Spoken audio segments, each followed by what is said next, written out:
नमस्ते छात्रों, आज की इस लाइव क्लास में आप सभी का स्वागत है। आज हम भारत के संवैधानिक इतिहास के दो बहुत ही महत्वपूर्ण पड़ावों को समझेंगे। अपनी नोटबुक निकाल लीजिए, क्योंकि आज हम भारत शासन अधिनियम 1919 और 1935 के बारे में विस्तार से चर्चा करने वाले हैं। परिचय। आखिर ये अधिनियम क्या है? सबसे पहले समझते हैं कि ये भारत शासन अधिनियम यानी गवर्नमेंट ऑफ इंडिया एक्ट असल में था क्या। देखिए, ब्रिटिश संसद ने भारत पर राज करने के सिस्टम को व्यवस्थित करने के लिए कानूनों की एक पूरी सीरीज बनाई थी। इनका मुख्य उद्देश्य भारतीयों को प्रशासन में थोड़ी भागीदारी देना और धीरे धीरे स्वशासन यानी सेल्फ गवर्नेंस की तरफ कदम बढ़ाना था। इसे आप ऐसे समझ सकते हैं जैसे किसी कंपनी में धीरे धीरे कर्मचारियों को मैनेजमेंट में हिस्सा दिया जाता है। इतिहास की एक झलक, टाइमलाइन। क्या 1919 पहला कानून था? बिल्कुल नहीं। इससे पहले भी कई शुरुआती अधिनियम आए थे। सबसे पहले 1858 का एक्ट आया, फिर 1861, 1892 और 1909 के अधिनियम आए। हर एक्ट के साथ अंग्रेजों ने शासन के तरीके में छोटे छोटे बदलाव किए। भारत शासन अधिनियम 1919, मॉन्टेग्यू चेम्सफोर्ड सुधार। अब आते हैं आज के मुख्य टॉपिक पर, 1919 का अधिनियम। इसे अक्सर मॉन्टेग्यू चेम्सफोर्ड सुधार भी कहा जाता है। अब सवाल आता है कि इसे लागू करने की जरूरत क्यों पड़ी?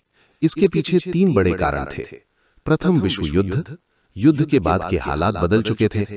होम रूल आंदोलन, भारत में स्वशासन की मांग तेज हो रही थी। संवैधानिक कारण, उस वक्त की पॉलिटिकल सिचुएशन ऐसी थी कि सुधार जरूरी हो गए थे। स्लाइड 5, 1919 अधिनियम के प्रमुख प्रावधान, मेजर फीचर्स। इस कानून ने भारत में शासन का ढांचा ही बदल दिया। इसके कुछ पॉइंट्स बहुत ध्यान से समझिए। द्विसदनात्मक विधायिका यानी बाइकैमरलिज्म। केंद्र में पहली बार दो सदन बनाए गए, जैसे आज हमारी लोकसभा और राज्यसभा है। राज्य परिषद यानी अपर हाउस में 60 सदस्य थे और विधानसभा यानी लोअर हाउस में 144 सदस्य।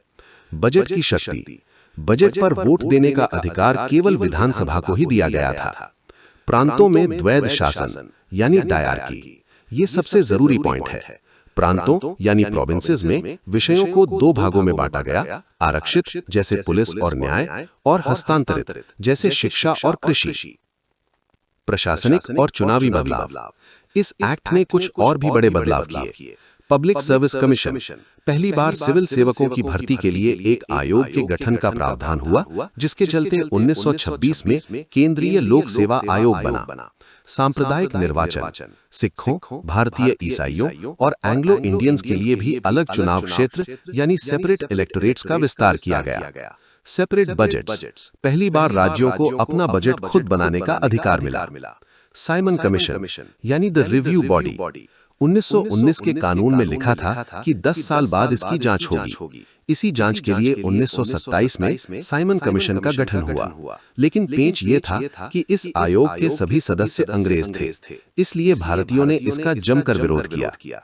1930 में इन्होंने अपनी रिपोर्ट दी, जिसमें प्रांतों से द्वैध शासन खत्म करने और केंद्र में उत्तरदायी सरकार की सिफारिश की गई। भारत शासन अधिनियम 1935, साइमन कमीशन की रिपोर्ट के बाद आया 1935 का अधिनियम, जो बहुत ही विशाल था। इसमें 321 धाराएं और 10 अनुसूचियां थीं। हमारे आज के संविधान का एक बहुत बड़ा हिस्सा इसी अधिनियम से प्रेरित है। इसने राज्यों को पूरी तरह से स्वायत्तता देने की कोशिश की। तो छात्रों, ये था भारत के कानूनों का सफर। क्या आप चाहते हैं कि मैं 1935 की धाराओं को और भी गहराई से समझाऊं? मुझे कमेंट्स में बताएं। नमस्ते छात्रों।